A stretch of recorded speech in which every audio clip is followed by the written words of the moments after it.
Ladies and gentlemen, let's have a nice hand for the Vice President of Product Strategy at Veeam, Doug Hazelman. Doug, come on out. Hey, buddy. Hey, how are you? I'm good. Good to see you. Grab a seat. Thank you. I think I'm on this side. Right there? That'd be perfect. Yeah. All right. All right, I'm a little far back. Look at this. Cool. Show business. Here, help me move this forward. There you go. You all set? Yeah. Is it on the mark? That moved not at all. Perfect. All right. Just feel like a little kid in second grade. What's going on, Doug? All right, good to see you. You too. I haven't seen you a couple weeks. Yeah, Barcelona. Ran into you in Barcelona. Yeah. Right out there. We had a nice time. What have you been up to? Oh, just traveling the world, getting ready for V9, all that fun stuff. Yep. Yeah. Got the little V9 racer going? Yeah. Can I take a ride on that? As a matter of fact, we're going to have the V9 racer across the hall in the expo center there, and you can get on it and have your picture taken. That sounds like fun. That sounds pretty cool. Yeah, that'll be pretty cool. So we have some partners, customers. What are we calling them today? Customers and partners. Okay, perfect. And they're coming out. And what are we going to try to accomplish? Well, we want to talk to them really kind of about their business and what availability means to them, and also maybe even a little bit about innovation and where they see the industry going. Okay, perfect. Well, let's bring them out here. First off, we have Andre Bromes. He's the CIO of Goodwill Industries. Andre, come on out. There we go. Next up, the CEO of Mount 10, Thomas Liechti. Tom, come on out here. I'm sure I screwed up your name. Let's have a nice hand for Tom. And last but not least, the COO of ZettaGrid, Nicholas Power. Nick, come on out. There we go. Let's give him a nice hand right there. Hey, Nick, thanks. I think they locked me. All right. Hi, gentlemen. How are you? Good. Thanks for getting dressed up. Y'all look nice. I think he took a helicopter here, right, from the mountain? Yeah. Early enough. Good to see you. We haven't had a lot of time to chat, so get to know you a little bit. Where are you from, Nick? I'm from Perth, Australia, the West Coast. The West Coast The of West Australia. Coast, yes. So, Very far away. yeah, it is far away. I think we spent 27 hours getting here in travel time. 27 hours. Mm-hmm. Wow. And so I'm a little bit tired, but it's a great venue and a great event. Glad we're here. So how big of a town is Perth? I think it's about 1 million. Like 1 million? Yeah, it's a mining town, really. That's about it, right, on that coast? That's it. There's nothing else And a whole apart lot from of wineries. nothing in between? Yeah. All right, good. And Andre? That's correct. Yeah. Where are you from? New York? Yep, New York City. The big city? The big city. All right, Bright lights, good. big city. Been there your whole life? Most of my life. All right. Most of my life. CIA kind of thing, or what's going on? Well, I came to America when I was 5 years old. My family's originally from Barbados. Oh, Barbados. Yeah. See, most of us all want to live in Barbados. None of us want to leave there. Do you remember much of it? Not much. Only when my father would take us back on vacation. All right. Occasionally. But it's beautiful. It's very I'd like to beautiful. get down there sometime. All right, good. And we'll move over to the other side to Tom. How are you, Thomas? Good, how are you? Say your last name for me. Liechti. Okay, Tom. Perfect. Go with that for now. And you're from? Switzerland. So we have Switzerland, Australia, and New York City, right? Really? The Tri-City area. Perfect. How was your flight in? Take a long time? Ah, yeah, well, it's okay. Can you direct to here, or where do you go? No, over Chicago. Chicago? Yeah. All right. Are you also going nice. Chicago on the way back? No, unfortunately, I'm going over San Francisco. All right. Next time you're through, give me a call. We'll Okay, go get I some will. pizza. All right. Kids? Got kids? You got two? You? Two? Two. How old? 20 and 19. Okay. Oh, big kids. Yeah. You? I got two. How about you? 12 and 15. 12 and 15. We're right about there. And you? I've got a 6-year-old and a 3-month-old, so it really means my wife right now is always on. Sounds like you were always on. Yeah. All right. So 3 months. 3 months. I bet she was happy you left for a while, huh? This is the second time this month. Aye. All right. So I got a couple of questions for you guys. We're just going to open it up, panel discussion. We heard today earlier the way that demands are evolving is impacting the way you're approaching IT. The need for availability for always-on enterprise has really never been so great. So how do you see this? What have been the biggest changes from your users? Users are pushing the IT. They're scaring the bejesus out of them all the time.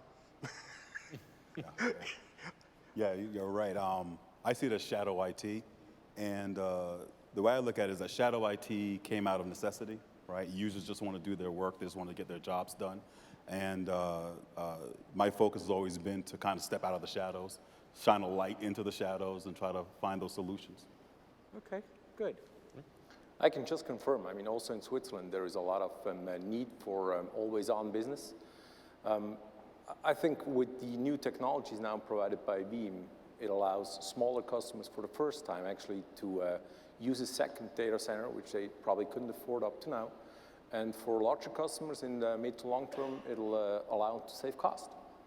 And I'm sure both you and Nick at ZettaGrid, you're probably looking forward to V9 with the replication capabilities. Absolutely. We certainly are. We're really looking forward to scale out. We're using Veeam extensively right now, and so pushing the limits, and so we really are looking forward to that new technology coming out. Great.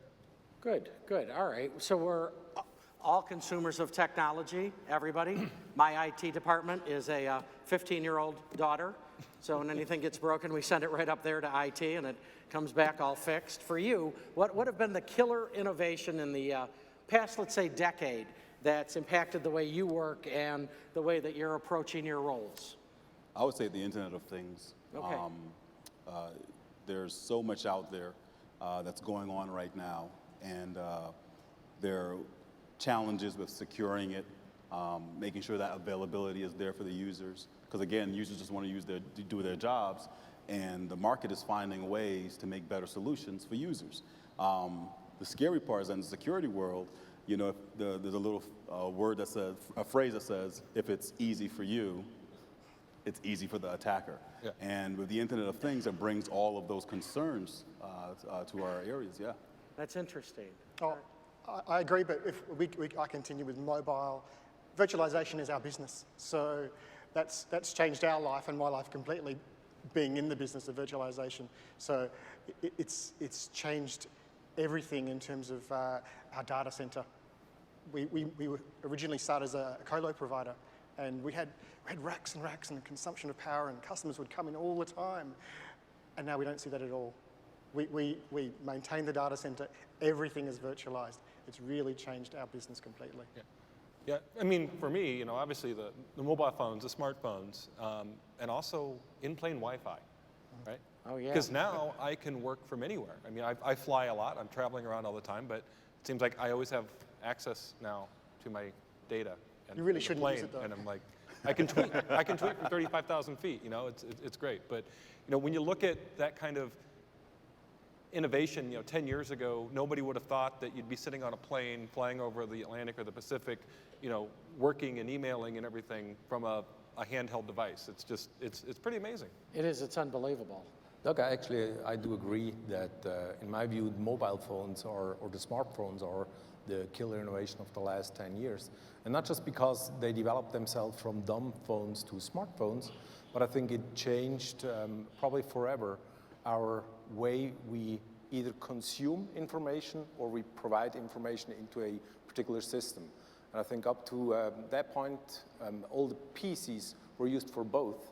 And now I think that split just started and will probably not go back in the near future at all. Yeah, we should probably just stop calling them phones because we don't use them to make calls anymore. Yeah, my daughter, we go through like a 20 text chain back and forth, and finally I call her and she's like, "What are you doing?" And I go, "I just want to have a conversation with you." She goes, "Just text me," and hangs up. So really the phone aspect really could be taken off and it would not change my life at all. That's interesting. All right, so I want you to think about this from a brand and a business perspective. When you think about availability as your role as CXOs, how strategic is this to your enterprise?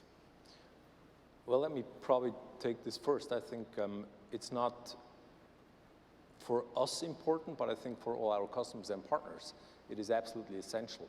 So I think if they would lose their data or would be offline for half a day, it could be potentially catastrophic for their reputation, right? And I think that sets the base towards the two of us being service providers, that we really provide the best-in-class service for that not being able to happen at all. So I think that's our standard. Sure, great. We really see businesses doing only 3 things. I mean, some people might find 10 things, but we only see that businesses, they're looking to increase their profit margins. They're looking to improve their quality of their product, whether it's features or time to delivery, and the last one is de-risk. So, and this is where it all comes down to availability. They're looking to offload that risk into the cloud and to service providers, and so that's what really is happening for us. Yeah. Excellent. Yeah, in my world, our brand, our image is our business, right? Goodwill is a not-for-profit, and we're a social enterprise. As you saw in the video, we talk about the stores, but our heart is really in helping people, basically putting them to work, whether they have physical disabilities, mental health challenges, they're on the autism spectrum.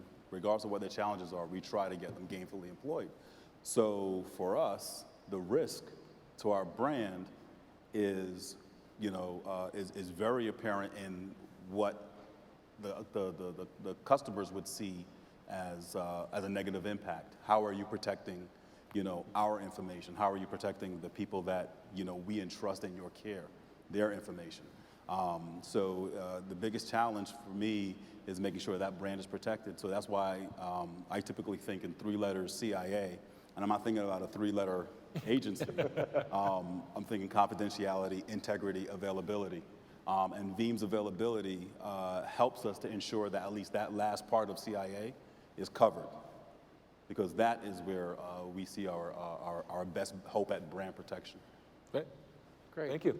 Yeah, no, that's great. Great insight. Thanks. So if you had a crystal ball, I know Ratmir and I were talking about looking forward into the future, 5 years. What do you think is around the corner? I mean, what do you see the next big thing being? We chatted about this, and I think we're in agreement, but there's a couple of different views. But I go home. I think the example that Thomas used was, I leave my phone, and if I left my keys or I left something else, I could deal with it. But if I left it without that, it's going to be an issue. And if you go further forward into the future, it's going to do authentication. It's going to have all your data. I can unlock my front door. This is just a snippet of what's going to happen in the future. It's all around that mobile. Sorry, communicator. What are we going to call it? Yeah, communicator. Yeah. Just don't call it a phone. I think just starting off that one, I think, I don't know what the next big thing is, but I think the thing after that will probably be no thing.